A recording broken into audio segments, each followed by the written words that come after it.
Fuck off, will you? Fresh, yeah? Shut the fuck up! I'm Sparky. Fuck off, you, would you? We never introduced ourselves. That was one of the things. So people were giving me feedback. One of the things he said is, we never introduce ourselves. So I'm Sparky. Barky. Like, there was another bit of feedback where somebody rang. Somebody rang you? Old school rang me and said, you weren't eating. Oh. You weren't eating. Now, I was eating a snack bar, right? So maybe I didn't realise we were recording at that time. Here's the thing. I hate when you ring somebody and they're eating the dinner and they're going.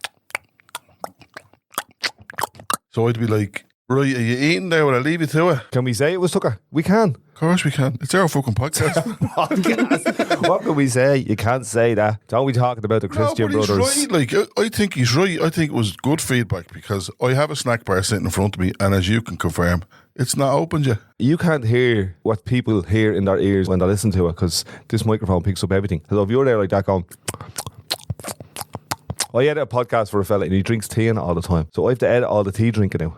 No, I don't tell him that, but he might. What do you do? He might hear it now once I say it on this podcast. What do you do with those tea bits? You should give them to Stano.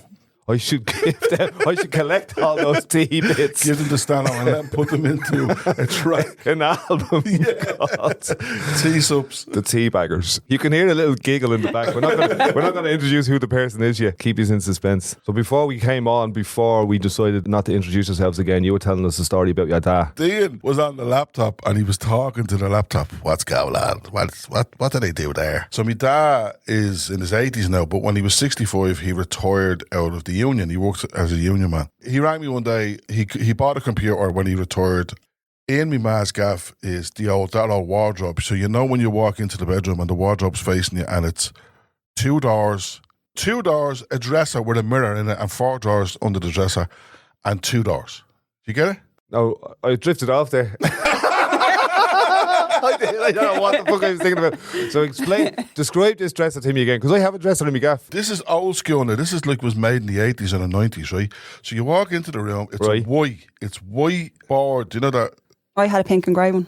Right, so you can have a pink one. I had actually, in my bedroom, I had black, but that's because I'm a bloke and bleeding weirdo. So 2 doors, a dresser with four 2 doors, a dresser with 4 doors, a mirror, and 2 doors. And then it's upright. It's from floor to ceiling. It's built in. Right? Oh, very good. 2 sets of wardrobes on each side. It's and wardrobes. Yeah. When he said dresser, dresser, I didn't know what that meant. The dresser's in the middle. This is where the story comes from, right? So it was in our spare room, right? And my dad said to me, he rings me and he goes, I can't get this fucking computer to work.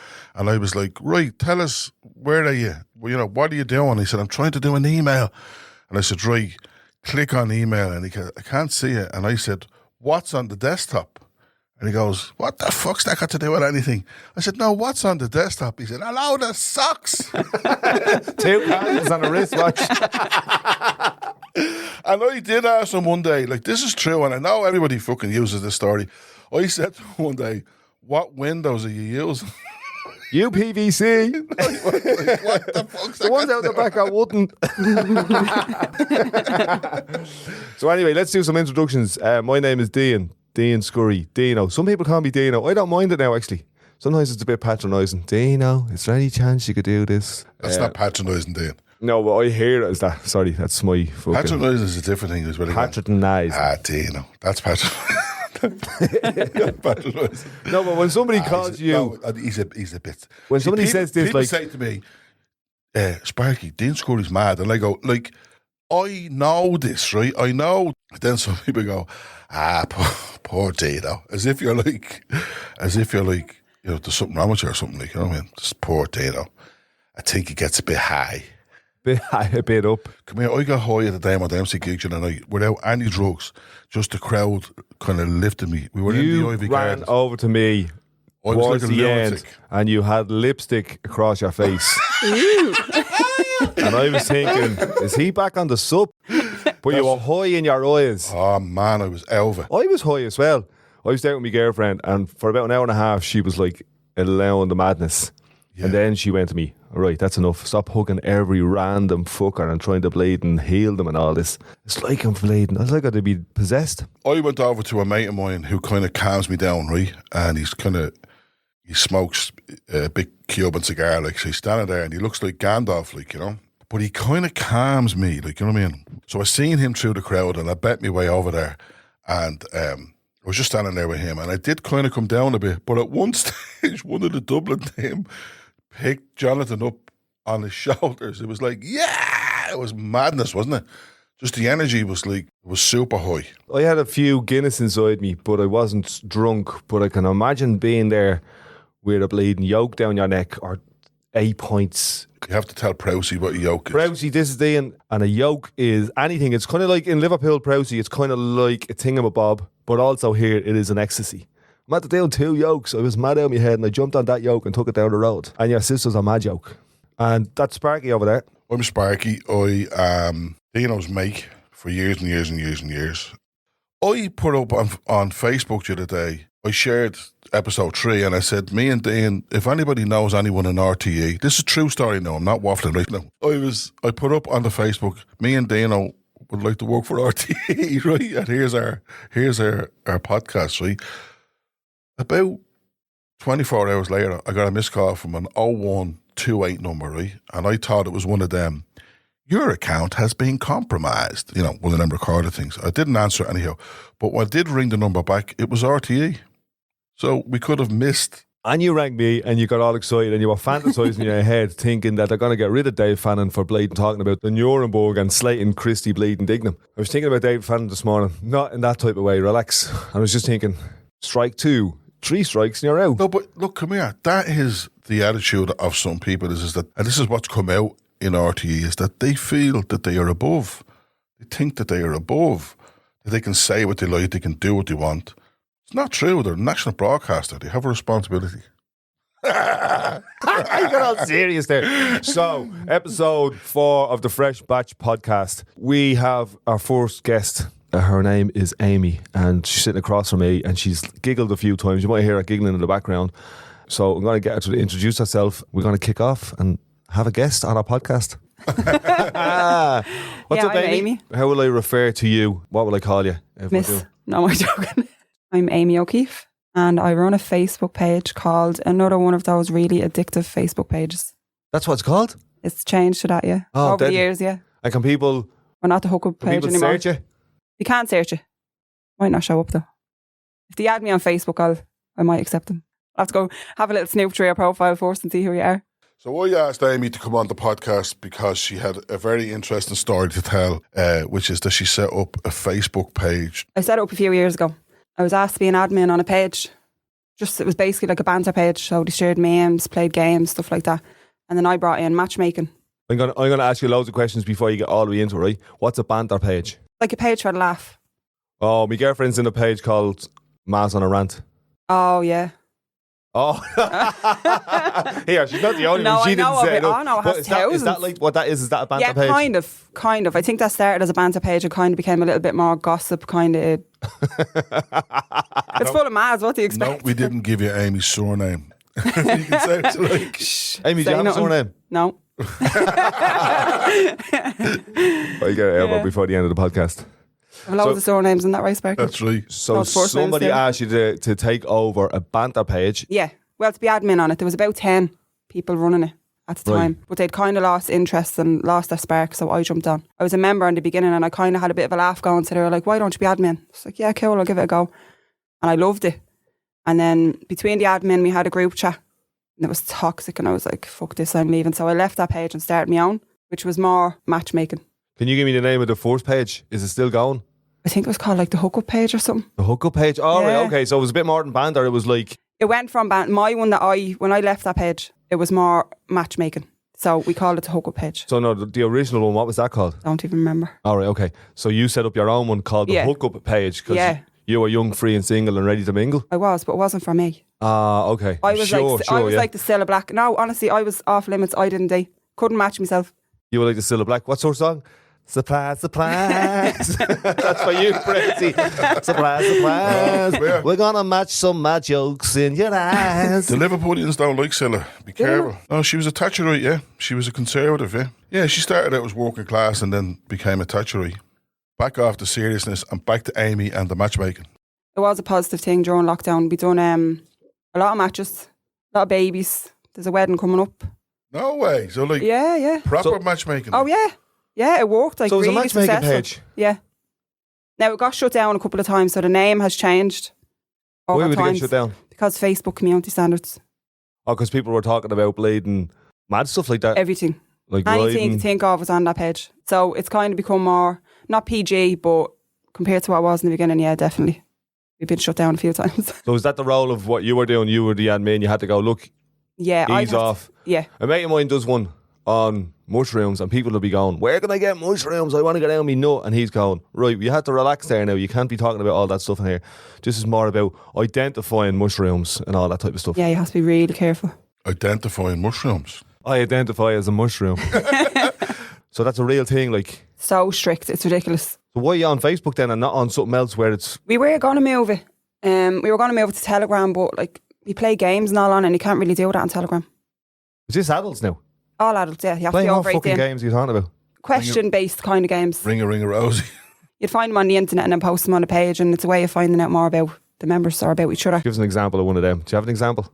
Yeah, they posted one last night, so it was like, I think 15 questions. So you put your name down underneath the post. So say like I put Amy, and one of the questions was, what do you like most about the person above you, or what's your biggest fear, or stuff like that. But there's also more like X-rated ones. Give us an That's very example of an PG. X-rated one. Like favourite positions, or when was the last time you had sex, or what was your last experience like. And you have to be careful how you word your answers, because you get... Because somebody's looking at it, And- obviously a word would come up and they'd flag it. Yeah, Yeah, okay. exactly. But Yeah. it's not somebody looking at it there. There's no... It's a computer, It's not like robot. It's an years algorithm. ago. Yeah. Yeah, it's an algorithm. Like they're But picking the up algorithm on it. doesn't make the decision to turn you off. So somebody eventually has to look at it if it gets reported or something like that. Except during lockdown. So when people were getting banned during lockdown, one of my friends wrote something like, I'll batter you. And they were banned for inciting violence. So you can request a review, like you can appeal it. During lockdown, you couldn't. It was just sent straight to a robot. They were like, we haven't got enough staff, blah, blah, blah. So you couldn't. You just had to accept the decision. It wasn't a robot. It was a robot. There's not a robot there with his Mickey hanging out. No, An office full of one. robots. I don't like that one. Yeah, so you couldn't. If you were banned during lockdown, you were banned, and that was it. A side note on that, a mate of mine worked in Facebook and it wasn't good for his mental health because he was like one of those arbiters, is that what they call them? They have to watch all the videos of beheadings and Oh, fucking God. Stop. rapes and whatever, mad stuff, like just mental stuff. But you know the way you have your own morals and ethics?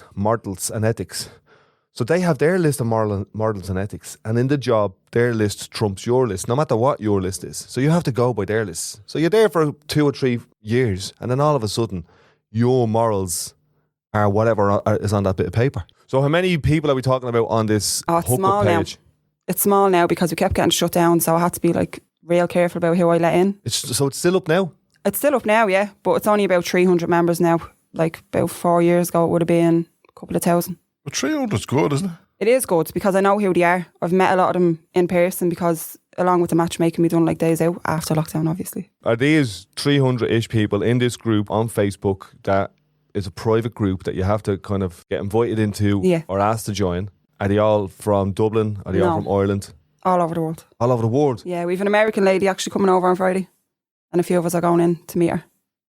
This few is drinks. deadly. This is Yeah. like what kids do in the games online. Yeah. Because I know loads of kids, right, and their friends are not in Coolock or not in Ballymun. They're in bleeding South Africa or Yeah. they're fucking all over the world. I was talking to my friend last night. Oh, I thought you were talking to someone from Scotland. Yeah, that's me best mate, fucking Anne. Like, I have a friend and the son is socially awkward and his best mate is from the UK and they have met in person.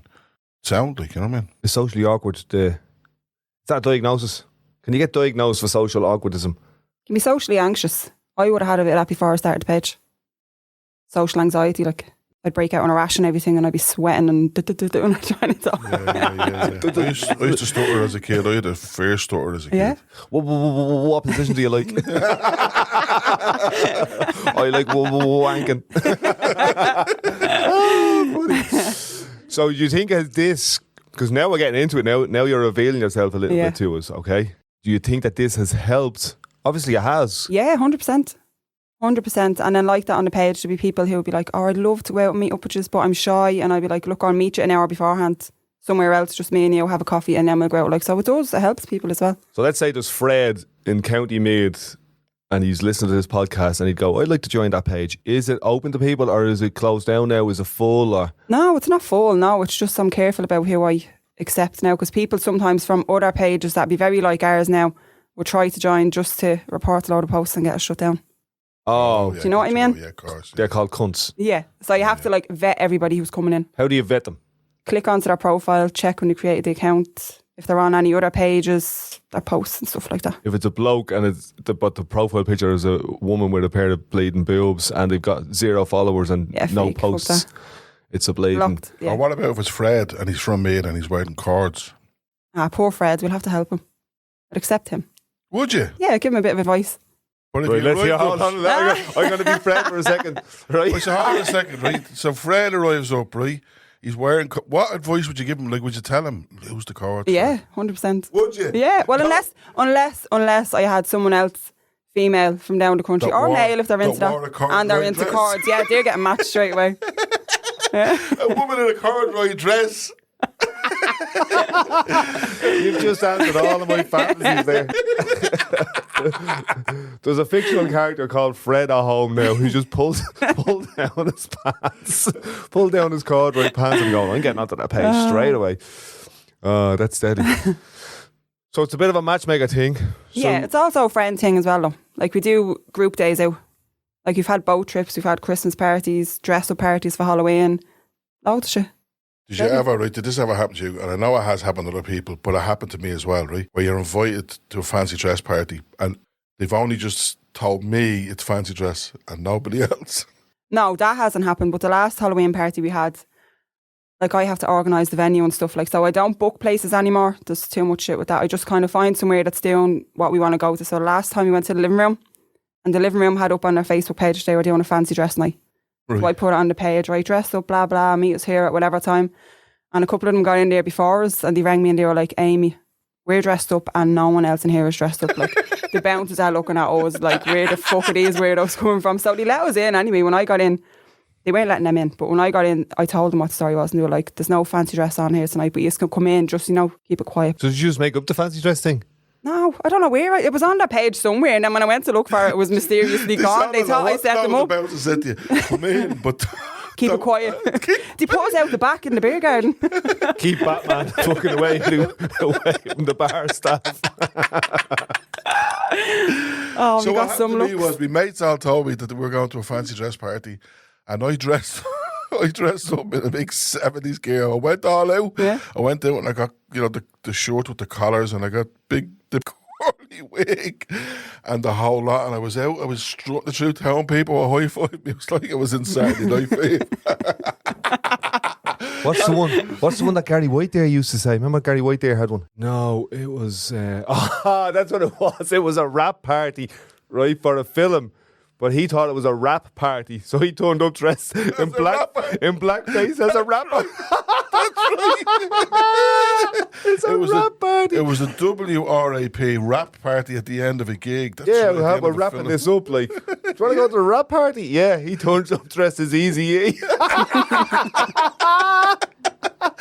Well, that's kind of what happened to me. So I turned up dressed as the 70s disco dancer, right? And I walked in and they all fell around the place laughing, right? And I'm standing there going, these bastards. It was funny now, I have to say, because they had me up doing 70s disco dancing and all, and it was savage. It was great crack. So you said there that you don't book places like Venues, yeah. venues because they've so many rules and regulations, or they melt your head that or as they well, don't let yeah, you in. but when you're booking somewhere, you have to pay for it, obviously. So I'd ask how many people are going, like from down the country or England or whatever, and then I'll book for so many people, and you won't always get, like, say, 40, 50 people, and you're left with the bill. Do you know what I love? I love how Dublin people think that there's a place called Dublin and then there's this other place called down the country. Like, there's no Meath or Cavan or Galway or Clare or Donegal. It's down the country. All down the country. Are you from down the country? I'm intrigued by this, right? Because you're in this and you understand it, and it's not fucking weird to you, right? Yeah. That's not true for me. This is No, weird. I realise it's weird to people. I had to explain to me, ma. No, but weird in a good Where are way. you going tonight? Because my man knows all my friends. I have a group of friends, same people since I'm about 12. So I'd be saying to my man, I'm going out to town tonight. Oh, who are you going with? And I'll say names. Who's that? I don't know them. And I'd be like, oh, ma, they're from the page. What page? and then I have to explain the page. So I know it's weird. There's just gaps in my mind of what it is. And so when you say a force, it sounds innocent, but at exactly the same time, it sounds like a load of fucking weird, perverse sexual stuff going on. And I know it's neither of those. I know it's not just a simple, Yeah, it's somewhere in the middle. That's just your mind, Dean. Yeah, but it is somewhere in the middle. Yeah. It is somewhere. There is a little bit of friendship. There is a little bit of getting over social awkwardness. There is a little bit of slap and tickle, probably. There is hookups. Yeah. There is coming. There is babies. There is babies. There is yeah. going to a venue dressed as something. Yeah. You know what I mean? Yeah. So it's a little bit of play. It's a bit of crack, like. That's it, yeah. That's the goal. I think it's great, Amy. I love it. I think it's brilliant because, years ago, there were, I know this is going to sound real old and everything, right, but it's true. Like, there was dances, like my man and dad met at a dance or they met in a factory. Like, people don't even work in factories anymore. People work at home on laptops. So if there's a connection on that laptop to one of those groups, a page, like even calling it a page, I'm thinking of me dad going, there's no page in front of me. There's a laptop in front of me. He'd see a page as an A4 sheet or something. But there's a page that you can join, that you can become part of, that you can. I think that's deadly. I think that's savage. And I know a lot of young people nowadays who they will find their tribe online. You know what I mean? Yeah. And that's deadly. Like, you know what I mean? And I think it's great that adults can find their tribe online. So your one is kind of like Tinder. I was thinking you could have Tinder for redheads to be called Ginger.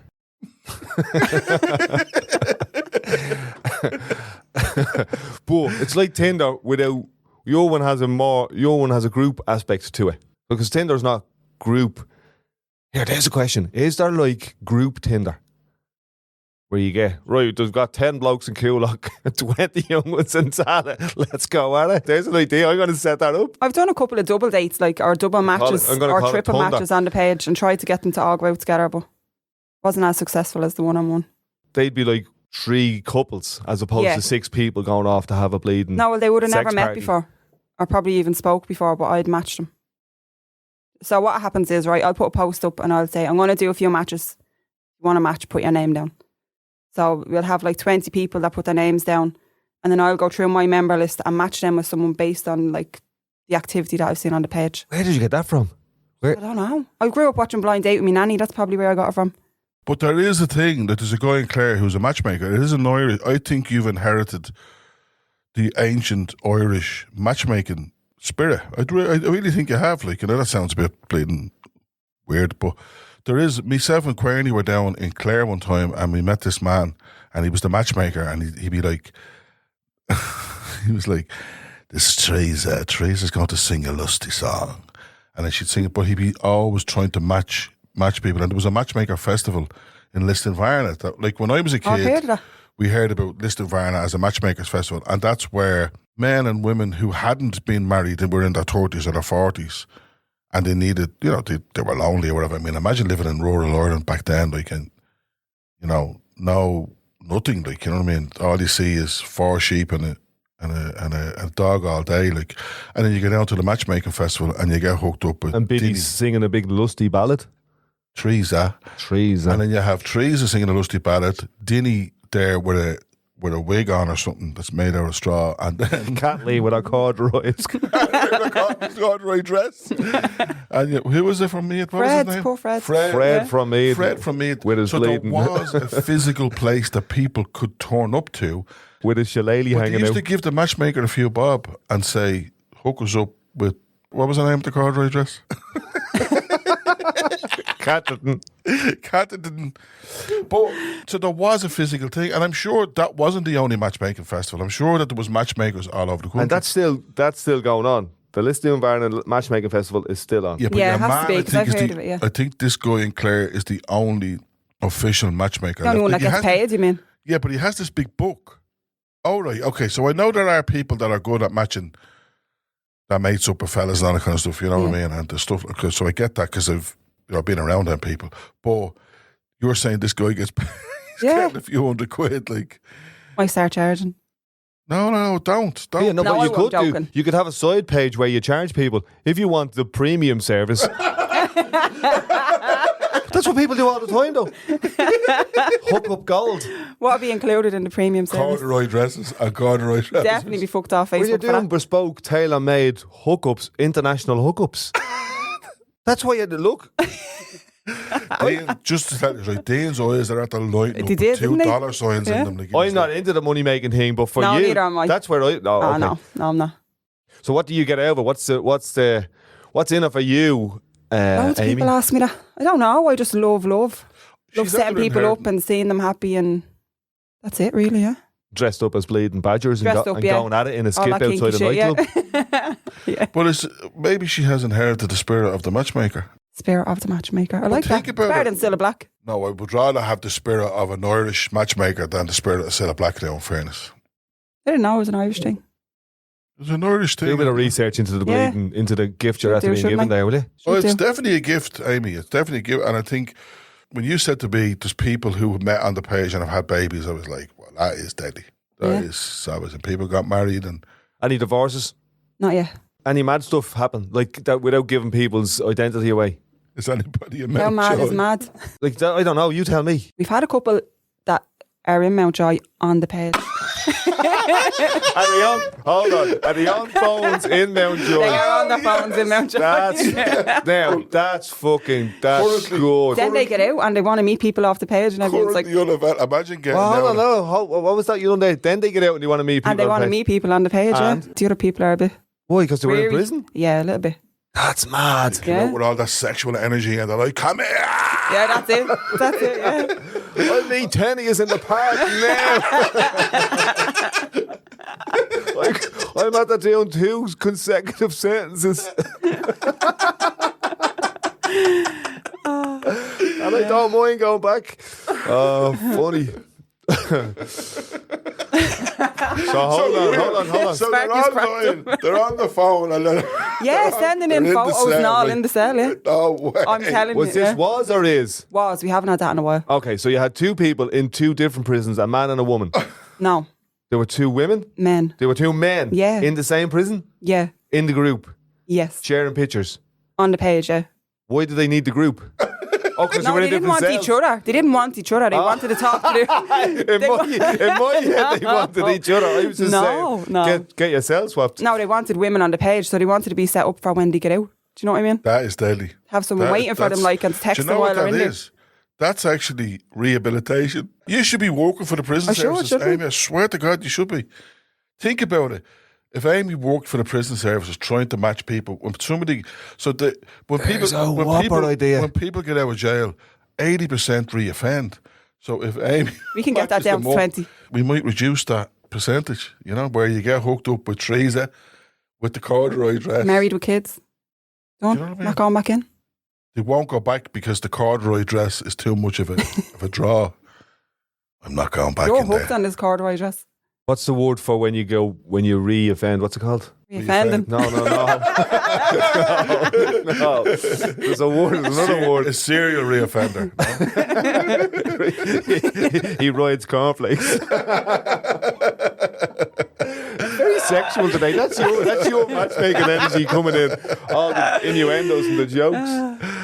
So, here, loads of ideas for you. You should do that. Yeah. A bespoke. You Going should get straight on into the to joy after this bleeding- podcast. You should Get get on to on. the governor. Get on to the governor, Eddie Mullins in Mountjoy, and they Mullins out, just yeah. say, look, on a trial basis, can we do a matchmaking service? He said, just say, look, we all know people have phones in there. Let's not let's not deny them a little bit of passion, a little bit of love. Yeah. You know what I mean? And like, it's a long-term strategy for the country. You're going to reduce that kind of energy and transfer it into love, into baby making. Yeah. Oh my God. You can help me write a letter. Gone completely off the noodle now. I I'm not thought the I was one who mad. set up a bleeding hookup page No, and there's but I people dressed thought- as Batman going to the fucking living room. I thought I was mad saying that Amy had inherited the spirit of the matchmaker. And you were talking about people coming out of jail full of love. Yeah. They do. They do come out of jail full of love. Because you said something there a minute ago. You just love love. I do. Big happy. I love love. Don't know if we can use happy right? So just maybe say that there. Happy I'm person. a big happy person. Big happy person. When's your next hookup? Your next physical hookup? Or your next physical group session? Group meeting. Group meeting. Group meeting, yeah. Friday. And can you tell me... The American lady is coming over, so we're going to a gig. Can you tell us where the gig is? Can you give us that details? When are you releasing the podcast? Get some weirdos showing up. No, it won't be till... So, They have to be invited. Are weirdos, right? And Not the hookup No, gang. not in general, but there's always blame- weirdos out there. The Batman and Catwoman gang aren't. So it's Friday now. When are you No, going? we are You're weirdos. going next week to a gig? Yeah, Oh, very good. next Friday, yeah. And how many are you expecting? Probably about 10. It's usually the same 10 that show up, but we have a few from down the country coming up. So hold on. If it's usually the same 10 that show up, they haven't been hooked up already. No, if we're going into town. And she's coming from America. And Yeah. is there someone there for her? Yeah, she met a girl over here on the internet, actually. Not my page now. This would have been like probably 15 years ago they met. So she would have been invited by her to my page. She's coming over to meet her, and then the rest of us are going to meet her as well. So outside of this page, you know, who are you outside of this page? Mammy, first and foremost. Sister, daughter. Where did you grow up? God, here we go. I just want to tell you this, right? Okay, Oh. right. My nickname for Amy is the Witness Protection Program. So don't even Oh yeah, go well, there. what I would advise you to do is go on a podcast with two people who like asking questions. I know I don't hide a spark, he just gets a bit confused. So tell us a little bit more about yourself outside of the... I grew up in town, in Ballybock. Oh, So I'm a very good. townie, yeah. So did he. Did you? Well, I didn't grow up in Ballybock. We left Ballymun in probably early 90s when heroin started to take over a little bit, and we moved down to Ballybock because my ma and dad's family is from Sheriff and East Wall. Yeah, just to be closer to the community that my ma and dad grew up in. You know what I Great mean? community in town. They moved out of Ballymun to get away with the drugs, and they were in the maddest gaff ever. That was great, Yeah. crack. When we moved down there is when all the pusher stuff started to bleed. I remember being in the marches, yeah. Dublin was bleeding just rampant with drugs, so it didn't Yeah. matter where you went then, and still Yeah, now. it was but, everywhere. Still is, yeah. yeah, I love Ballybock. Nice So do vibe, nice community. Yeah, I did love it. They're a great community. They've a good community centre down there. Yeah, so I moved from there to Darndale. You should hit all the good spots, didn't I you? did. Lived in Donaghmede for a little bit. And then I moved to Ballymun. So you live in Ballymun now? Yeah, living here, nearly 3.5 years, I'd say. Moved in right before lockdown. This woman was talking to me last week at a bus stop. This always happens to me. I always meet mad people, right? And she said to me, when I had the lockdown the first time, I had these symptoms. So she didn't have COVID. She had the lockdown.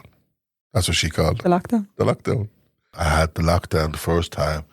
I had a running nose and a headache, but when I had the lockdown the second time, I had pains in my feet. So you grew up in Ballybock. You went to school there? I did. Where'd All you, girls school. what's that called? St. Mary's. Fairview. Oh, lovely, yeah. Yeah. What was that like? Is that like a nun's thing or something? No, it actually wasn't run by nuns. Obviously it was at some stage, but not when I was there. But it was very strict, yeah. What It would do have you been a mean? mix of boys until we were in first class, and then the boys were kicked down the road to Joey's. What do you mean, like strict, like run like a bleeding military school or something? Like, it would have been very holy, even though the nuns weren't there anymore. You know, like, there would have been prayers in the morning, prayers at lunchtime, prayers afterwards. You're serious? Oh, yeah? Even like, because you're a lot younger than me. Like I went to David's in Artane, and there was still Christian brothers there. And I remember we had mass in the class one day, and I was giggling during mass. Of course, we got put onto a table on my own for the rest of the year. I was seriously bold as a child. Yeah, it wasn't. I don't remember all that mad prayers in the mornings and prayers in the evenings. Yeah, as soon as we come in before we start class, you have to stand up when the teacher comes into the classroom, say our prayers in Irish.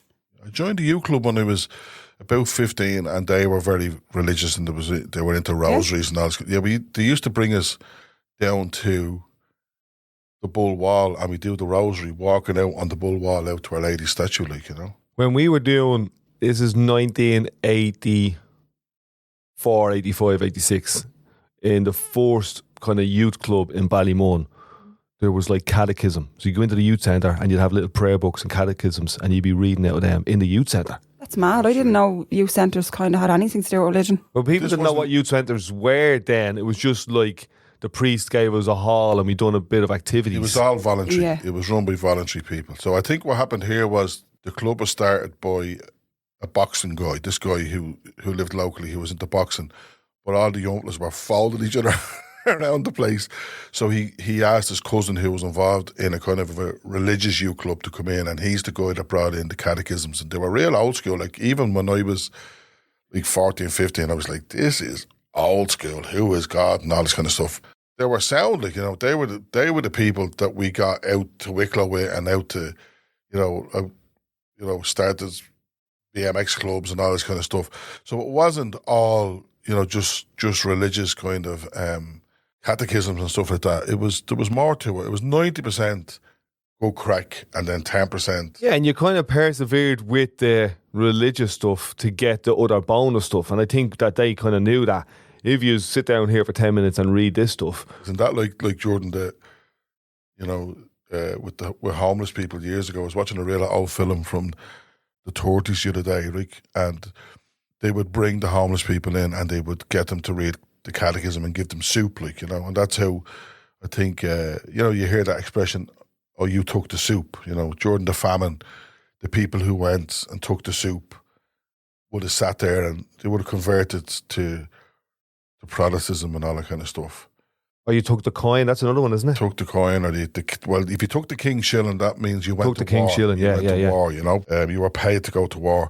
There's that kind of thing. Whereas what Amy's talking about is youth projects and community services now that are state funded wouldn't have any religious connection. They wouldn't have any Muslim or Catholic or. Is that where the word secular comes in? Secular, yeah. So they'd be secular, right? And that would be the general experience of people now, is that they wouldn't have that. But there are in Ballymun, there's Christian youth groups, there's people who run basketball camps that would be linked to Christianity, and then you would have different groups, run by Catholic Church and stuff like that, that would have all that religious stuff in it. But that's people's choice, is to go to. The one that comes up when I think about that is the most strictest or the most extreme or weirdest version for me is the one in Tala with the Scientologists. Never heard of it. So the Church of Scientology which is the church that John Travolta is in. Yeah, I've heard of Scientology. Yeah, I just didn't know about it. So in Tala is where their headquarters is in Ireland. I would imagine that they picked a community, one, where the land prices were cheap, and two, where there's a load of working class people who mightn't be up on their bleeding cults, who mightn't understand that they're being. Conspiracy time. I don't think it's a conspiracy that the Church of Scientology is a cult. Do you? Do I think the Church of Scientology is a cult? Yeah. Yes, I do. There you go. It's not a conspiracy then, is it? No, what your conspiracy is that you're saying that they chose to pick Tala or something like this. Do you not think the they land did? was cheap. I think they did. And there was a lot. What do you think, Amy? Yeah, I think so. Makes sense. It's like saying working class people are dumb. No, it's not. Just so not true. No, I didn't say that. I didn't say working class people were dumb. I would say that they didn't pick Fox Rock where the land is 5 times the price and where people would have maybe more insight into fucking being manipulated by cults. Are you saying that John Travolta and all these people are manipulated? 100% I'm saying that. That's exactly what I'm saying. John Travolta. But they're loaded. They would be living in doggy if they were here. And that's why they would be manipulated. What they done with... You have to contradict myself. No, what they done with Tom Cruise is they got him a bleeding wife and all. Mm. So they pandered to his needs. They manipulated him by pandering to his needs. Yeah, I also think he was probably a bit weak with his mental health at the time. Fame would be a lot of pressure. And if you get a helping hand from somewhere, you're going to take it. I don't know any of those people, so I don't know any of their stories. But I do know that I think all religion, without a doubt, plays on different things to say that our religion is the best religion. So, for instance, we spoke about this last week. In Ireland, we had a traditional. We had a. I don't want to call it pagan. I'll call it pagan. We had a pagan faith, which worshipped the sun. Worshipped the seasons and all that kind of stuff, and it was very earth-like. You know what I mean? It was kind of connected with the earth, the seasons, and all that kind of stuff, and water, and holy wells, and all all that kind of stuff. Sheeling a gig, all that stuff, right? When Christianity came in, so we had things like Samhain, right? And then you had the winter solstice, right? Which basically became Christmas. And then you had the summer solstice, and not the summer solstice, but you had the spring, which then became Easter. You know what I mean? So all the kind of festivals. Bealtaine, that's what that is. Yeah. Right? So all those festivals were then replaced by something Christian, and then we're all replaced by something commercial. Absolutely, which is the new God. I just want to know, where did I contradict myself? You said that they were out in Tala taking advantage of the poor Tala people. I didn't say poor Tala people. You said cheap land. I said cheap land and people who mightn't be up to scratch on what cults are. But in America, they're the complete opposite. They would prey on the rich.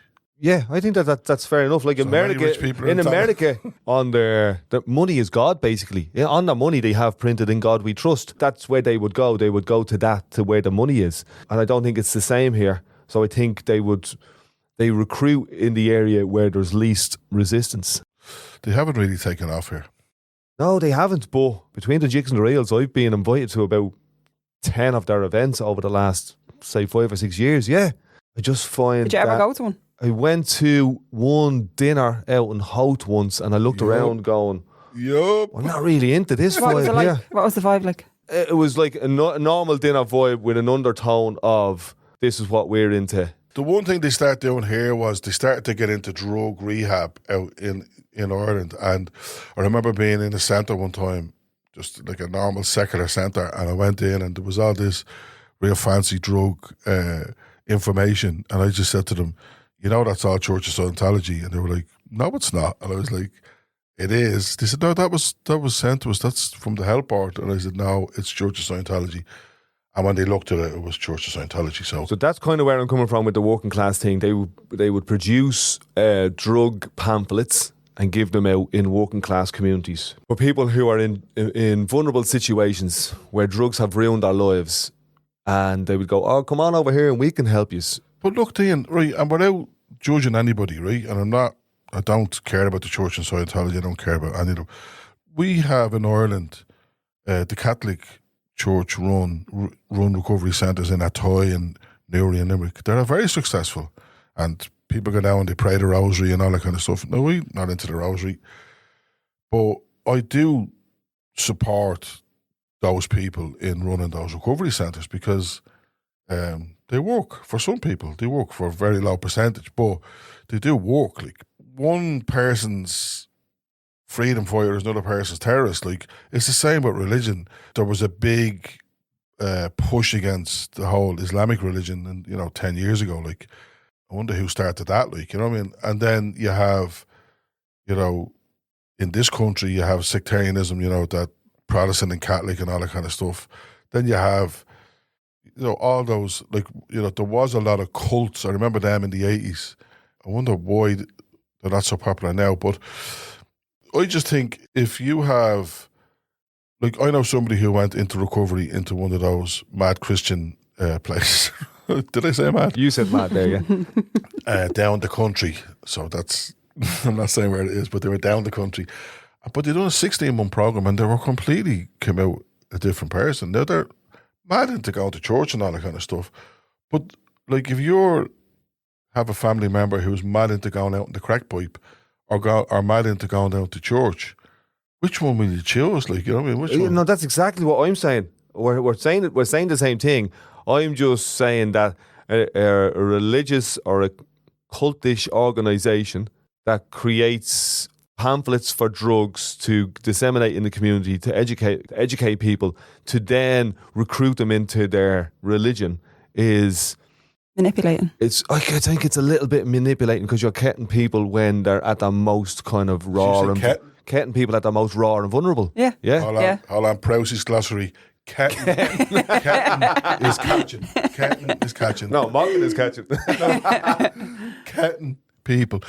Religious orders have done everywhere, all over the world. Like, when you had Irish people who went to Outer Mongolia to convert people to Catholicism. You had people went out to the Philippines.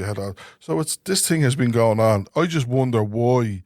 And I'm not an advocate of the Church of Scientology. I think they're the same as any church, but they're doing the same thing. They're just saying, right, so this is my lack of knowledge about the Church of Scientology. Instead of God, they're saying aliens. Instead of the man in the sky in the clouds, they're saying aliens landed in volcanoes and buried their elders in the volcanoes. And then you have the Mormons and the Mormon book. And then you have the Rastas and... Book of Mormon still comes from the Christian book. There's a couple of pages that are the same.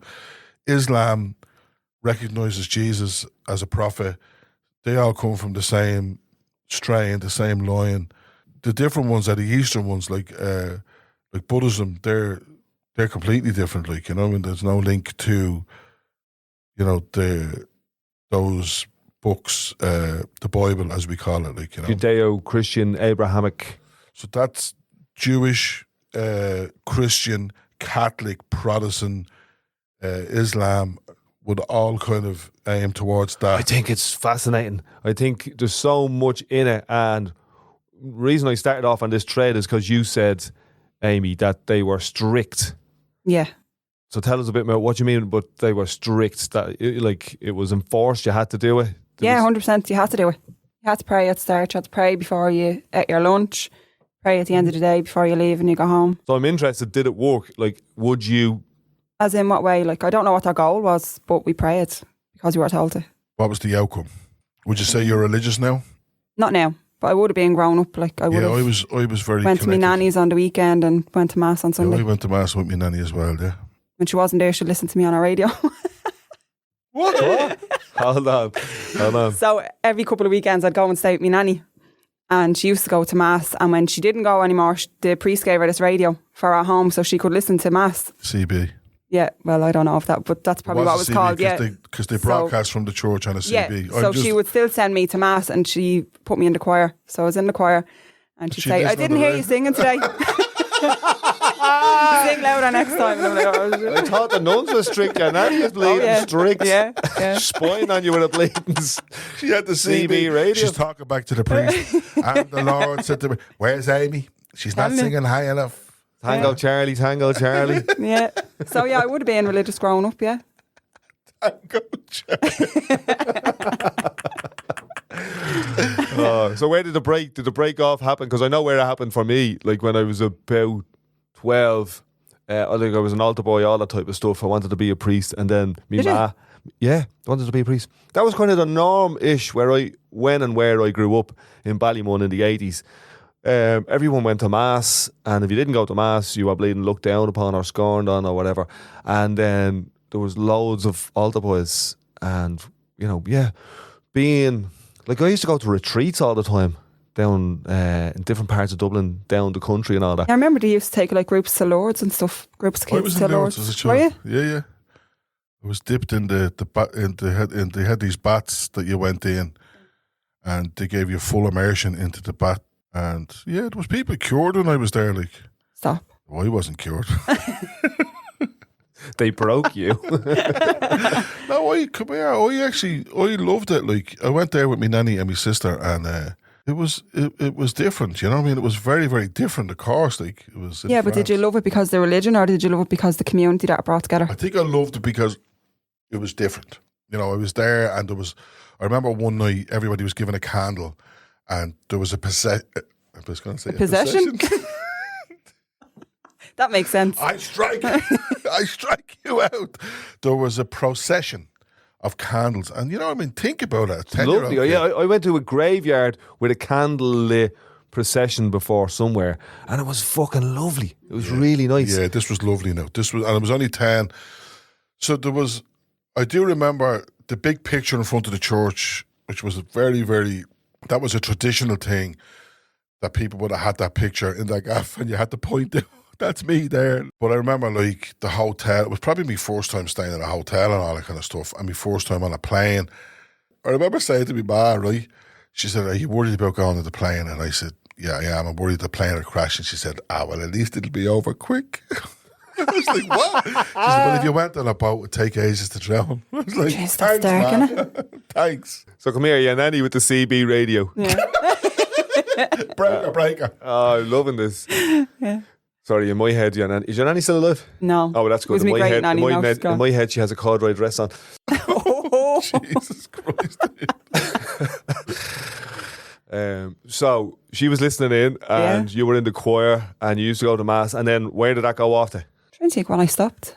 Because I stopped when I got handed different books on Buddhism and Rastafarianism and all. No, And I was never I never really knew anything about any other religion. yeah, that's what I'm saying. I didn't either. And then Yeah. when I was about 12, I went, "You bastards, you lied to me. There's more than one." How did you find out, though? Because my ma handed me a book about Buddhism, and then my ma handed me something about Rastafarianism, because my ma was quite open like that, you know.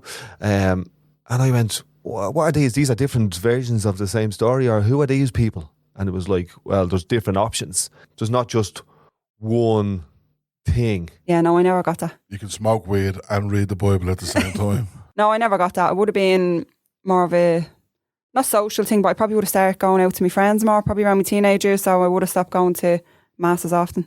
I used to tell me ma we were going to mass, right? There was no line to But me nanny, then- she had the radio. Yeah, she had to. But like my ma didn't care about religion, right? Her family were quite religious, and her brother was a priest and all that kind of stuff. But she didn't really care for it. My dad was a communist, right? Like his instructions is when he dies, no religious symbols or religious. So when my dad goes, he's going straight down to the crematorium, and he's going into the bleeding furnace, and there's no prayers or no nothing like that, right? Because he's totally against all that stuff, right? My ma would be similar, you know what I mean? Now I've told the two of them, you won't be there. We'll do what we want. We'll sort it out. We'll get the we'll get the rastas in. We'll be all smoking spliffs. Blowing bleeding spliffs into the coffin. Sparky, can I ask you, just while you said that about your dad, that he's not religious, where does he think he's going? Have you had that chat with him? Because I had that chat with my dad. Yeah, I light was switch. I was in a car with my brother, and I said to my dad, what do you think happens when you die? And he says, I think we all get absorbed back into the universal energy. And I nearly started bawling my lamps out. Yeah, so JD is a friend of mine and Dean's who passed away 10 years ago, and we have a friend called Eamon who was a Catholic priest, and Eamon and JD were having a conversation, and JD had a son who passed away, and Eamon said to him, where do you think you're going after? And he goes, I think I'm going to join the universal energy with Sean. You know what I mean? That was a Sean Flea, you know? And Eamon said to him, well, that's basically what I believe as well. Eamon would have put a name on it, like heaven or something like that, like, you know what I mean? And yeah, so I don't know. I have asked my dad. He reckons it's a light switch. The switch is on and then off. Ooh, that's a big one. So that's all right. No, but for me, sorry, I felt that one. I don't believe that. No, I believe in the universal energy kind of thing. Now I don't know what that will be. I don't think, will it be dreamlike? Will it be what state it will be or anything like that? I'm kind of looking forward to it. To be honest, like, Your dad reckons, and I'm probably putting words in his mouth now, but so at the start the light switch was on. Yeah. And he was born and he had his life, and then light switch off. Yeah. I don't know what. I haven't had a conversation with him about spirit or anything like that. Like, you know what I mean? And your ma? I think she believes in God. Yeah, I think she believes in God. Yeah. So she probably believes in heaven and stuff like that. And You were saying she wasn't one that was like arsed about the religious stuff, like. yeah, I don't think she was. I think it was like what Amy's talking about. My ma would have had it really drilled into her, and she hated all that Catholicism and that baiting it into you and all that kind of stuff, and she wouldn't have been into that. So that's the generation before me. When I was a kid, they weren't so much baiting it into you, like, you know what I mean? It wasn't that severe, like, you know what I mean? Even though I was in a Christian Brother school, and when I was a kid, you had corporal punishment. So if you were late for school, you got a clatter of a stick across the hand kind of stuff, you know? And that fizzled out then. You know what I mean? That when I went into first year, that was gone. You couldn't. It didn't stop them from hitting us, but it was illegal for them to hit you, like, you know. Corporal punishment. Corporal punishment, yeah. And it's, you know, even, you know, you still hear people saying, you know what he needs or she needs, a good kick in the arse or a good punch in the face or something like that. So people still believe that violence with kids and with teenagers and all that kind of stuff is a thing, like that it works because, and it comes from that. If we were, you know, it's like if we were okay. Like I see it on Facebook all the time. People look back and they say, oh, the flats was great and we lived in the flats and this happened and everything was wonderful, right? And I'm thinking it was full of poverty, it was full of addiction and drugs and people, you know, struggling and all that kind of stuff, right? But through that, and this is a thing that I think happens with working class people is that they will still, that's what they have. That's the thing they have, is their memory of, well, we had a good time. Like, you know what I mean? We were swinging on lampposts and all that kind of stuff. Or they had their faith and their religion. So that was part of it too, yeah? And they see that as that's a good thing, okay? Then I know people who were badly abused in that whole time, like, I mean, who were abused in institutions and all that kind of stuff, who absolutely hate all that stuff, like, you know what I mean? So yeah, so for me, I respect people who hold on to that thing, you know what I mean? Because if that's what they want to hold on to, that's fair enough, like, you know what I mean? And I also respect people who hate it, who have been through that trauma and turmoil, you know, that they have a certain hatred or whatever, or dislike or distaste of it. Like, you know what I mean? So I understand why me ma wouldn't be into it. We wouldn't have been ones to have the priest in the gaffer and any of that kind of stuff. And even though I have a couple of mates that are priests or were priests, some of them passed away, to me they would have been just people. I wouldn't have ever have held priests or nuns in high regard. I would have just said, well, they were just the same as me, like, you know what I mean? And when I was about 18, I went to live in a community in Wolverhampton. I was kind of stuck in a dead-end job making cardboard boxes or something like that, and I wanted to get into community work. And so I went and lived in a community in Wolverhampton in a place called Heathtown, which is the Ballymun of Wolverhampton. And I lived in a community there, and there was lots of different people from different backgrounds in that place running a drop-in centre, you know? And it was the beginning of reflective practice for me, like, you know what I mean, where I started to reflect on my practice and started to reflect on why are we doing this, what's this about, like, you know. So there would have been nuns there would have been priests, there would have been communists, there would have been all different types of people in that community. So I got that thing that you're talking about, choice, you know what I mean, that I can choose. It's not that I have to believe that. Yeah, exactly. And there's a couple of threads coming together in my head here. Like my ma and dad have recently gone back to religion, or gone back to God. They were actually baptised when they were living in Spain a couple of years ago. Me mate has recently picked up the Bible. He's like, he's gone 50 and he's picking it back up. And it's interesting at this point in my life, like I was big into it when I was a kid. I was an altar boy. I wanted to be a priest. Then I was offered with a choice. And I also seen some of the abuses that went on in my own community. And that's kind of why I'm bringing up the Church of Scientology. Because in poor working class communities, it's not just the fact that you don't have the money, it's the cumulative effects of poverty over time.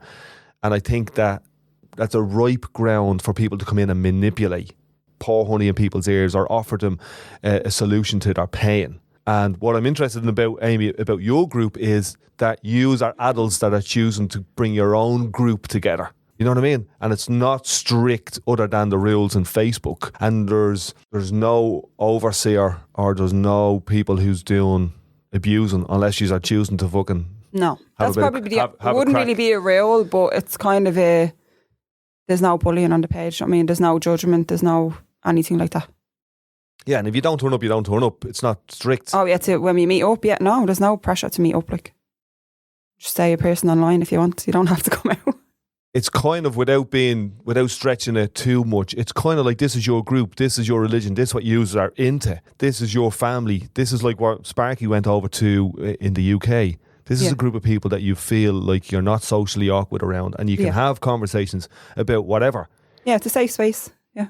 Yeah, I find that's really interesting because, you know, religion used to be that thing where everyone found that safe space. And then in Ireland, people took the fucking piss. See, I think, like, when you use the word manipulation, right, so I'm 55 now, so I kind of go, right, I can accept now, right, that manipulation is a thing, right? Now, so manipulation, I don't know whether it's probably the right word or whatever, but in it, like you mentioned, so before you had the pagan thing, which was connected to the sun and the stars and the trees and the leaves and the worms and all that kind of stuff. Then you had Christianity or Catholicism in this country, all connected with, you know, hierarchy and all that kind of stuff, male hierarchy and all that kind of stuff, right? And then you're now saying that it's money, you know what I mean? That, you know, monetary or... there is a lot of money involved in church, though. There is. Oh, yeah, of course, and there always was. But what I'm saying is that I think manipulation is part of the human condition, right? That people get manipulated into things, like into spending money, you know, buying wellness or something like that. You know what I mean? So there's people running a wellness centre or something like that and come down here and spend 800 quid and we'll do all these different treatments or something like that and you'll come out well. And that's all right, okay. Not for me, like, you know what I mean? But to me, that's the same thing as come in and say a couple of prayers and throw the few bob. What Amy's talking about, the money was linked with the church. To me, it's all the same thing. It's all manipulation. It's all suggestion. It's all, if you give me this, we'll give you that. I'm trying to renew my television subscription at the moment, and I'm trying to figure out which is the best one. They'll all tell you we're the best. This is the best package for you. It's cost you £100 a month. You know what I mean? So I think it's... Oh, I thought you were talking about the RTE, the bleeding licence fee, that other cult. For me is to accept where I'm going to be manipulated. Like, I think car insurance is a scam. Like, you know what I mean? They're the biggest robbers in the whole world. Insurance itself, that you're paying £600 a year. Yeah, but you said to me you're going to go to that drug-free festival in Bleeding Cavan in Killashandra and pay whatever it is, £200. Right. So I'm being manipulated to go to that, right? I don't know if you're being positive manipulation. Whatever the word is, I don't know what the word is, but I'm definitely connecting with it, like, you know what I mean? But I think we have a thing now called, well, we've always had a thing called choice. But I do think that people who grew up in the 50s in Ireland didn't really have choice. Like, I mean, if they were gay or if they were communist or if they were they would nearly have to hide that away because, as you were saying, people who didn't go to Mass in the 80s were looked down upon. Imagine what it was like in the 50s if you didn't go to Mass, or if you were, like, Brendan Behan was banned, you know what I mean, because he was bisexual and different and wrote books and said what he wanted to say, like, you know what I mean? He was an absolute outcast. Now he's like a hero. That wasn't the case then. Like, there's secret files released that the Irish government were trying to stop him from going to Canada, So that's the kind of stuff that was going on. That's the kind of thing. So I think now we do have a choice. There's much more of a choice now.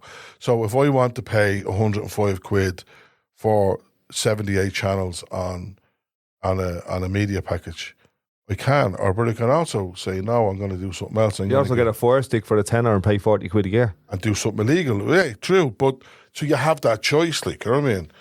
I think manipulation is part of the human condition. I think it's there. I think we all buy into it or not, And that's what I like about what Amy is doing, right? Because people are choosing to join it. And then it's also not like Tinder where it's just one person and another person, that it's a group, that there's a small community there, that there's a tribe there. So what's that like, Amy? It's great. Yeah, it's actually lovely to have friends that, even if they don't have things in common with you, they respect your opinion or your views on things, and you can kind of come together over your differences. Like, I have a friend who would have very different opinions to me, and she'd be really strong in her beliefs and her views and whatever, and we could sit down and speak for hours about it. Even though I might not agree with her, we can talk about it without argument, without judgment. It's just a nice thing to have. So is there people in the group, the way you were invited into the Force group as like an admin? Yeah. Is there other admins in this group? Yeah, I have 2 admins. I ran it for a while on my own, but it was like 24/7 job. Like, people would be texting me in the middle of the night and everything, and I was like, oh, fuck this. So I have 2 other people now running it with me. I have a fella who lives in Cavan and then another woman from Dublin. How long are you running it? This one now was only up and running about a year because we keep getting shut down. I had to change the names and change my own profile got deleted, so I'd set up a different Facebook page for myself. But altogether, probably about 5 years maybe. I was at an event in Dublin and I seen a person turn up in one of those furry suits. One that, like, dressed as a fox. As an animal, yeah, that's kink, isn't it? What do you mean it's kink? I think they're called furries. It's furries, a kink, that's what I'm saying. Yeah. It's a kinky thing, is it? Yeah, it is. It's a sexual kink, yeah. People are into that. So this person, 8 o'clock at night, comes in with, like, the furry hat on, like a fox or whatever the animal was, with the gloves on. And then the thing that really kind of struck me was they had a tail. Yeah. The tail was sticking out and it was knocking off people and all that, right? And I just thought, that's interesting. I wouldn't be into it, but that obviously that person's not just doing that on their own. There's a group there. Yeah, they'll have a community that's They've got their own Facebook page or whatever it is, and they're hooking up and they're meeting up and they're all standing in the sitting room or the living room or whatever the fuck they are, and they're all dressed in their gear. Yeah. And they're going to conventions and they're all there. And then broad daylight, 2 o'clock in the afternoon, going into a bleeding coffee shop, I seen a dude in London fully dressed up doing it, and I just thought, fair fucking balls here. Yeah. You would have seen us about 2 years ago. Well, I don't know how long ago now. About 10 of us walking down O'Connell Street with armbands on, and the big rubber bands around your waist because we were going on the boat trip. Like, we dressed up for that. We're on the bus and everything with it, walked down O'Connell Street, jumped on the train. So you would have seen us dressed up as well. But it wasn't a kinky thing. So, you went from social awkwardness. Oh yeah, now I don't give a shit. Now you don't give a shit in that bleeding group. That's deadly. you're a person who doesn't give a shit then, who would be very nonchalant about what other people think of you or say about you till it does, till it doesn't affect you till it does.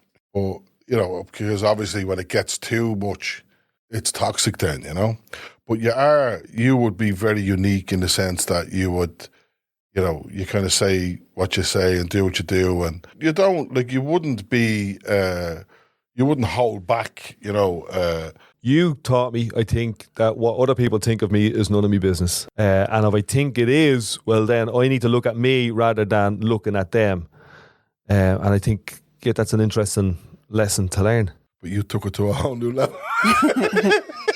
Go on, tell us. So talk, because I was doing stand-up comedy for a while, right? And somebody was drawing caricatures of stand-up comedians, like what's that word when Animated. you say?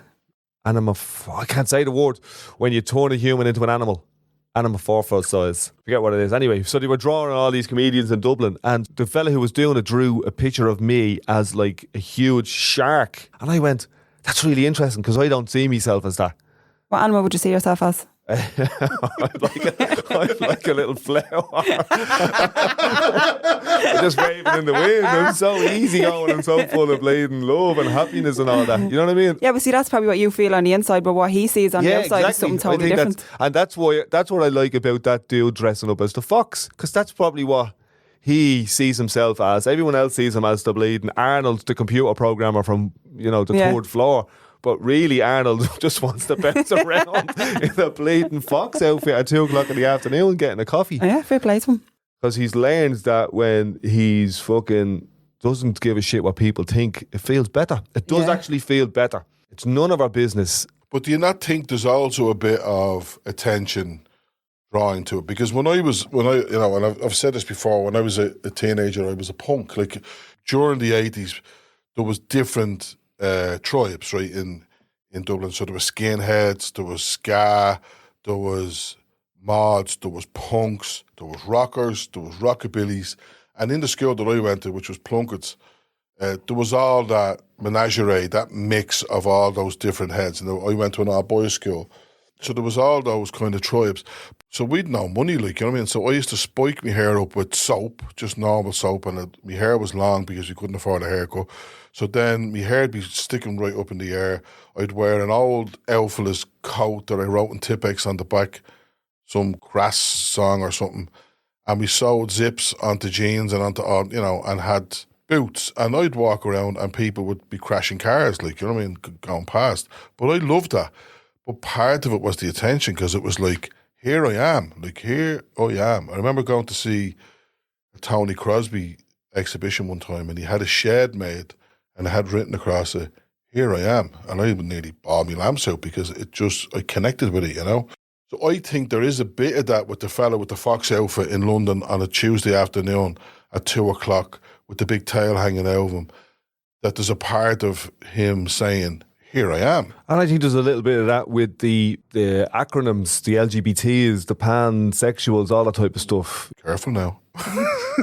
Yeah, but I can also speak my mind. That's what I feel. I'm not. It's not a judgment call, but I think that naturally in our lives we want to be seen, we want to be understood, we want to be heard. Absolutely. And we're learning that as we're growing up. There is a social awkwardness then where you start to smell yourself when you're in your teenage years. And you're just trying to smell yourself. No, but you know what I mean? Like You're be very aware of yourself. You're like the cock of the walk, and you're going around going, look at me, I have bleeding. That's what my dad say. I'm throwing my shoulders there now. I'm tall, I have bleeding hairs underneath my arms, I have my boobs or whatever. Your ego is starting to develop, and I think that's what I think. For me, this is what the podcast is about. It's about expressing your ego, expressing yourself. Having a platform or having something to express or to say, here I am. That's what you're doing, Amy. Sorry, Sparky, to cut you off. That's what you're doing, Amy. I think you're expressing yourself on that page. You've got a little to a certain extent. You're smelling yourself, Amy. You're smelling yourself. Stinking. That's a different page, Amy. Relax. That's a premium. That's Fox. Smelly fox. But you're allowing your personality to shine in what you're doing, Yeah. the matchmaker. There would be a side to me on the page that I wouldn't probably show in person. Like my ma wouldn't know me as the person that I am on the page. Yeah, and you're know what I reluctant mean? to reveal it here as well. You know what I mean? And Yeah. that's not critique of you or anything like that. That's just an observation. You're reluctant. You're a totally different person I can sense on that page. Yeah. You're not in control, but you're kind of like the conductor. Yeah, there's a whole sense of kind of freedom on the page. Like I'm not going to be judged when I go there and say something ridiculous. Well, what would be classed as ridiculous in another kind of social environment, if you get me. Because you've written the rules, basically. Yeah, I suppose, yeah. You know what I mean? And without imposing it too strictly, you know, you are a little bit strict. Going back to the sisters and the nuns in the school, you are a little bit strict. If somebody acts the fucking easy, you let them know. Yeah. In a nice way. Yeah. So what's that role feel like when you do that? I'm not going to lie, it was strange at first because I would have been a people pleaser, I would have been a yes person, and I would have found it hard to probably confront people or challenge them on their behaviour. But over the years, I've got a lot better at it. No problem now pulling anybody on anything. And So I can sometimes come across as an arsehole. A lot of women would say that on the page. They don't call me an arsehole, but they're like, think I'd be really like confident or, yeah, probably bossy. Do you abuse the power at all, do you think? I don't think so. But you might get a different opinion from someone else on the But page. I think it's needed. Like what Dean is talking about is needed. You need somebody. You need a gatekeeper. You have to have a gatekeeper in communities, like, you know. I mean, we have guards. You know, we have, although there's none in Ballymun, but What did you say a few minutes ago? Careful now, Sparky. careful now. we have a regional guard station in Ballymore. We have an empty guard station. regional guard station. Like, I'd say it would be the easiest place to burgle. There's no guards in there. You know, I'd say there's loads of guards in different stations, but in Ballymun, How can we test that thesis? Oh, we should go in some night, shouldn't we? We should walk in some night and try and break in. Balaclavas on, dressed as a fox. He's had my full sports. I'll wear my Saturday Night Fever out, man. Go in. Me and Amy will have the corduroy bleeding dungarees on. So, yeah, there's gatekeepers in everywhere. Like we have where we work, there's policies, there's gatekeeping, and there's a reason why we have them. So, but some people don't like that. Some people don't want. They want to be the gatekeeper, or they want their rules to be the rules because it suits them. The reality is that we do conform to lots of stuff in society. You know what I mean? Like some people would pay for their bins and put their rubbish in the bin. Some people will throw them out on the road. But their own gatekeeping will conflict in another way where they will have opposites, like, you know what I mean, in other ways. There's that kind of cognitive dissonance, which I'm always talking about, is there, like, you know what I mean, where people will, you know, like you were saying, you see yourself as a flower, like, you know what I mean, blowing in the wind, where somebody else seen it as a shark, you know. And I think we have this inner thought about ourselves as being a certain thing, but other people experience us differently, you know. So remember, I was doing a thing with some rappers and we were doing a documentary, and one of the producer, the director, asked the guy, what's it like when you're writing and rapping? And he says, it's like there's a rainbow coming out of me, right? And as soon as he said it, he kind of went embarrassed, yeah? But that's what I'm kind of like saying with the flower, that inside we have this image and these feelings. And I think the beautiful thing about the group that you have is that yes, it is. There is a gatekeeper, and then you have a gatekeeper in Facebook. But within this group, within the privacy of their own group, with consensual adults, people can be as free as they allow each other to be. Yeah. I love that. I was at a gig last night, and there was a young fella there, and he was 16, and he was writing great songs. And Kieran Moran was with us, and Kieran said to him, he was talking about his songwriting and stuff like that, you know. And I was earwigging, you know. And I said to the young fella, what age are you? And he said 16. I said, bro, you've had your heart broken like a lot, because all his songs were about heartbreak, you know. And he turned around and he just says, I just love writing songs. And I thought, happy days. This young fella has it sewn up, like, you know what I mean, that he's create, you know the way you say create or die. Yeah, get it out, write it down. That's his rainbow, like, that's the thing you're talking about is. And his check him out. His name is Killian Keaton. Absolutely savage songs, like for a young fella his age. Absolutely amazing range in his voice, like, you know. Yeah, he's brilliant. I think Kieran was shitting himself, and Kieran was going, "Oh yeah, this fella is amazing," you know. A little bit of competition. So what would your life be like without this? Because I'm sure there was a point where you didn't have this. Probably lonely, if I'm being honest, because it's a whole group of people, a lot of people, a smaller group now, like, but it's a whole group of people I can go to and just listen to and speak to if I'm feeling lonely, or if I have a quiet moment where there's not another actual physical person around me. Like, I would have spent a lot of time on my own, like physically on my own in my apartment. So it's an outlet. Do you know what I mean? I'd probably be a little bit lost without it. Now, it would have taken up a lot of my time, so probably would have been a bad thing for a while. Like, when I was admin on my own, I would have spent way too much time on the internet, way too much time on my phone, and not actually with people in real life.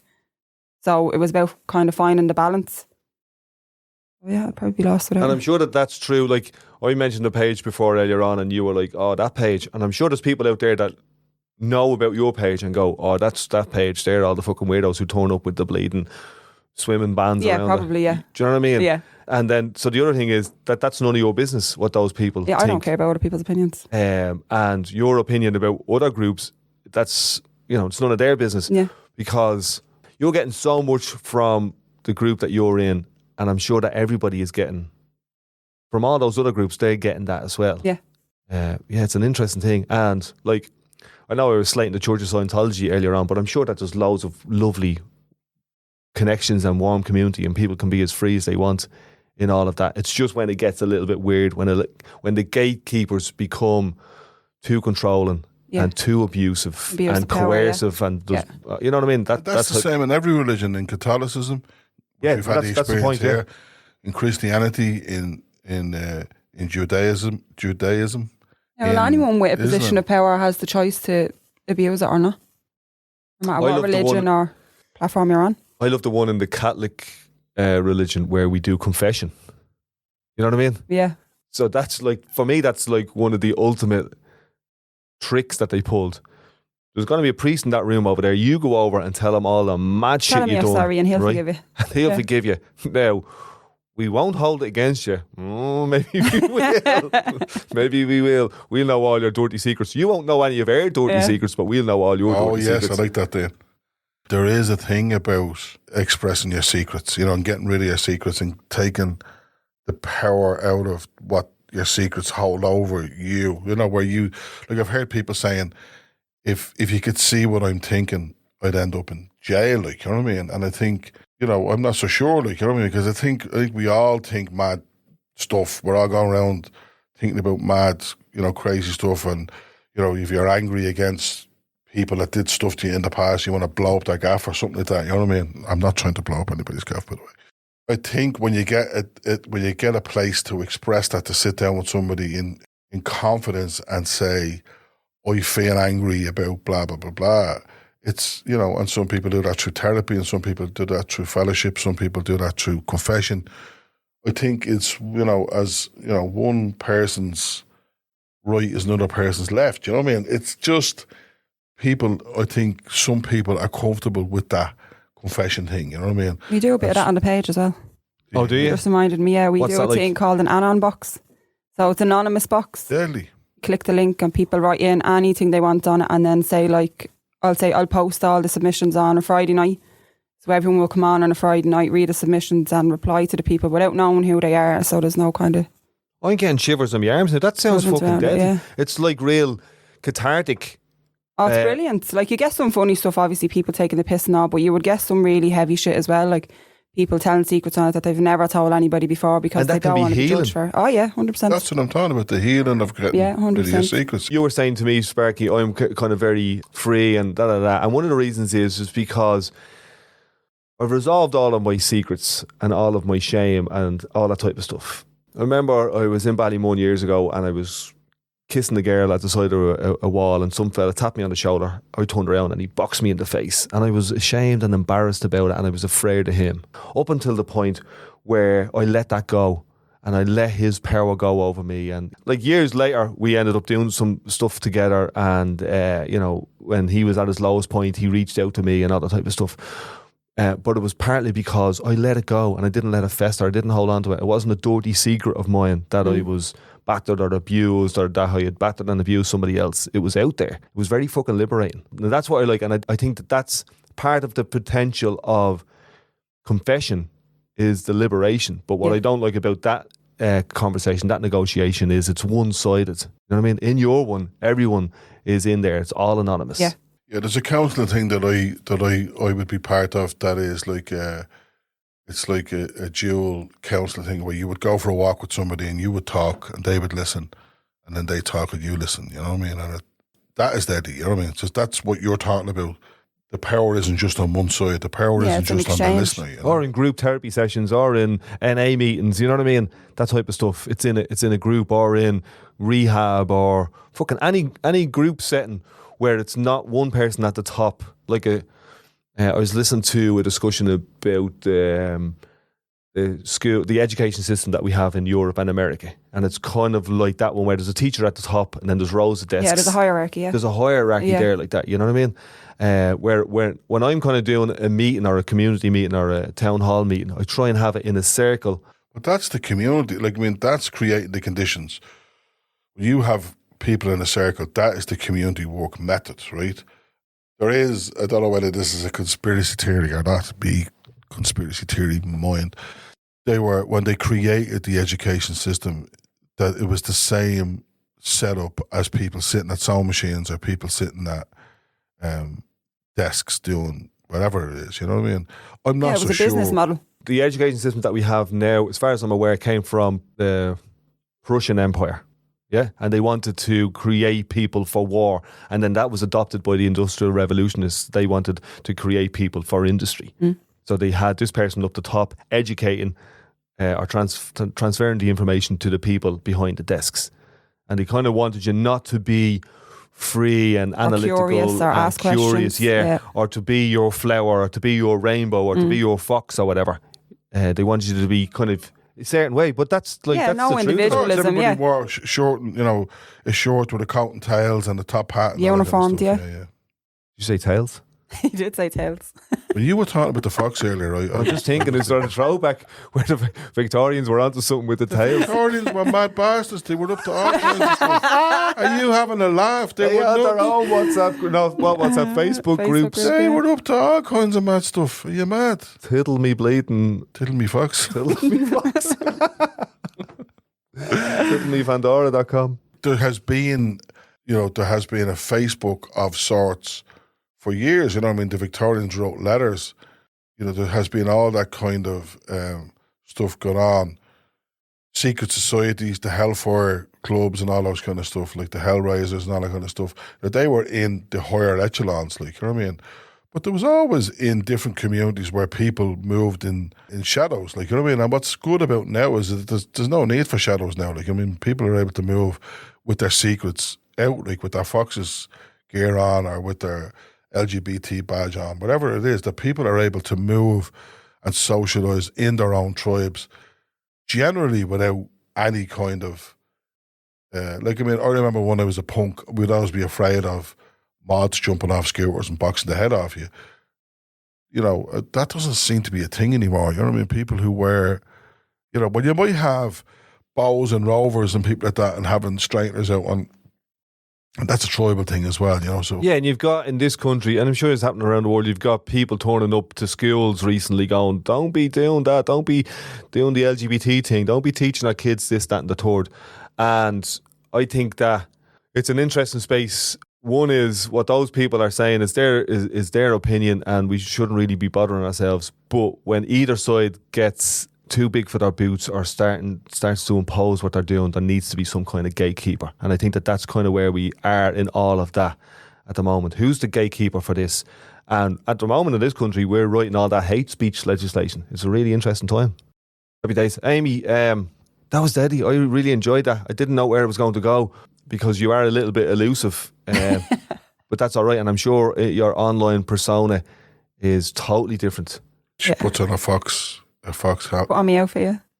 Our armbands and like, There's people thinking there rub our now. armbands, yeah. Those bleeding dungarees, corduroys, armbands, the whole lot, snorkels. It was Daddy. Thanks for coming on. Thanks for you're our having me. first guest. It was lovely. Snack bars coming out. Spaggy's eating a snack bar. No, I want to do this for Tucker. The ASMR. You're very like not. It's not passive aggressive, but you're very kind of laid back. Like you're the gatekeeper, and you're going. Maybe if you want to, I might. I don't know. Yeah. What she said was this, she's not like that annoying. Yeah, and then once you come in, you go right. Okay, everyone. Oh, no, I'm not like that either. We have to have certain routes. Amy, thanks for coming on. Thanks for having me. What do you think of that, Tucker? A little bit of ASMR there for Tucker. Tucker's driving down the M50 now, screaming at the top of his head. So Spaggy, wrap it up there. It's been a great podcast. Great to have Amy on as our first guest. Keep sharing. Share it with everybody. I was running around Damon Dempsey's gig, just roaring, they're fresh batch. I was telling everybody. Spaggy was booking about 40 different bleeding Dublin players to come on to the I was doing this voice, right? I must get you on the podcast. I said it to about 40 people. Oh my God. I must get you on the podcast. So we're on Spotify, Google Podcasts, Apple Podcasts. Go on to Spotify and rate, review, share, send it to your granny. Get on our WhatsApp groups, get in your bleeding Facebook groups, on your Instagram, and share. That's how we'll kind of beat the algorithm and get other people listening to this. Deadly. Well done. Fresh batch. Yup. 'Twas down in Kilkenny where the great row was making, and poor old Jimmy Murphy was the last to be taken. We're far from the last road, from the east to Downpatrick, where lies poor little Jimmy Murphy on the sweet green mossy bank, Skillymalink, Joe. What are you fucking eating? Will you put that fucking thing, you little bastard?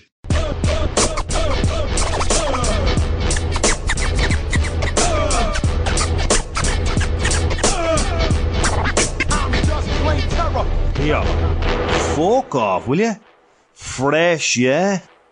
Yeah, they make me whole day there, but can't wait to have a listen. I was creased up laughing at the last episode. Honest to God. Who were the voices at the end of it?